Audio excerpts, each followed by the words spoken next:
Today's port report is from Princess Cays, Carnival's private Bahamas resort.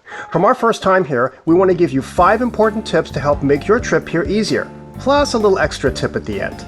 Let's get into it. I'm Troy, and this is the Port Lowdown.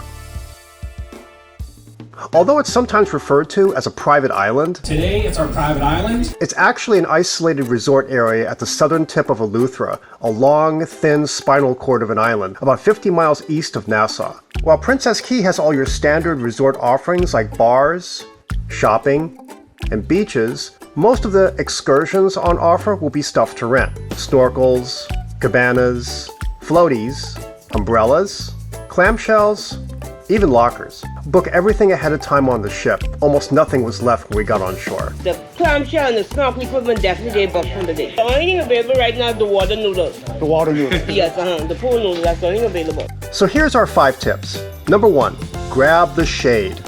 There's a ton of it for free with the complimentary loungers. Lots of standing structures and tree-lined areas to stay cool. Well, we got lucky and found our lounge chairs pretty quickly, so. In the shade, no less. Right near the entrance. Great combination. It's right sitting right here. Really that far to go to the beach. But again, come early and get this area because you're really close to everything. Yeah. Like you the just want to water, relax the and stuff like that, exactly. Yes, absolutely. Even this area, facing the lagoon, has loungers under trees. A major plus, since the sun can be very intense here with very high UV. Sunscreen and sunglasses are a must. Number 2, expect a rocky beach. We got spoiled with Half Moon Cays baby powder sand that stays magically cool even midday. Here, the sand is a bit more coarse and sometimes mingled with pebbles and debris. The beach is separated into 7 sections of rocky outcrops into mini bays. The beaches on the north end are also smaller and narrow, with not a lot of sand from the waterline to the sidewalk.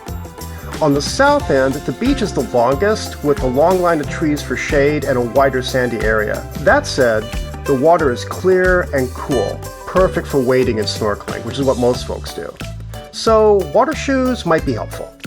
Number 3, rent a cabana for a larger group. Although pricey, around $230 for 6 hours as of recording, it's not a bad value when price is divided by 4, about $58 per person. All cabanas are enclosed structures with air conditioning, dining seating for 4, shelving, plus 4 outside loungers and 1 umbrella. The standard ones also have a cooler. The more expensive sanctuary bungalows at the very end on the north side have similar sized cabanas with the same features, frankly, but with an extra awning at the entrance for shade and a refrigerator instead of a cooler.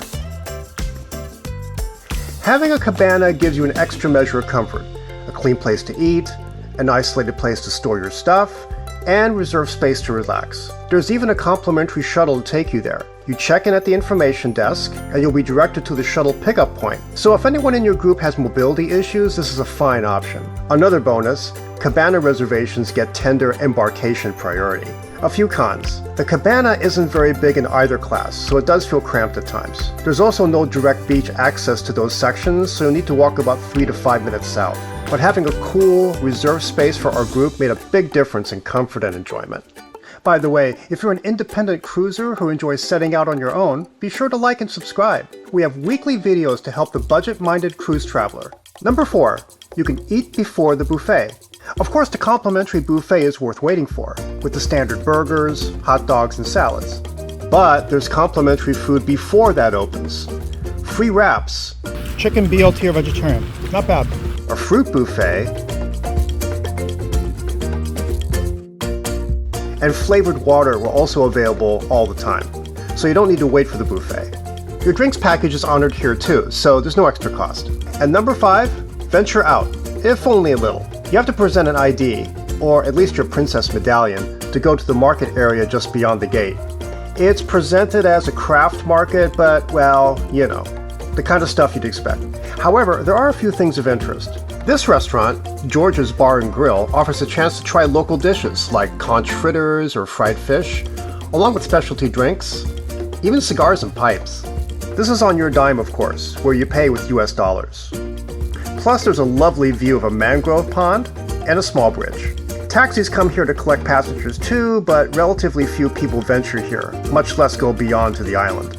Still, it can be a break from the resort and get a tiny glimpse of island life. So here's the extra tip. Wait out the return line. About an hour before the last tender goes out, the line can get long, like really long.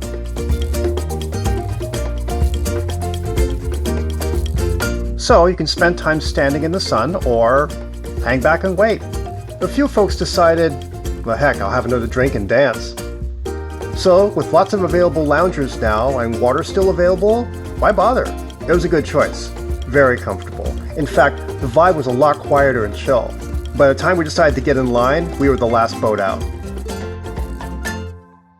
So hang back, relax, but keep one eye peeled and stay close to the entrance. When the line looks suddenly short, it's time to go. Have you been to Princess Cays? What was your experience? Drop us a line in the comments.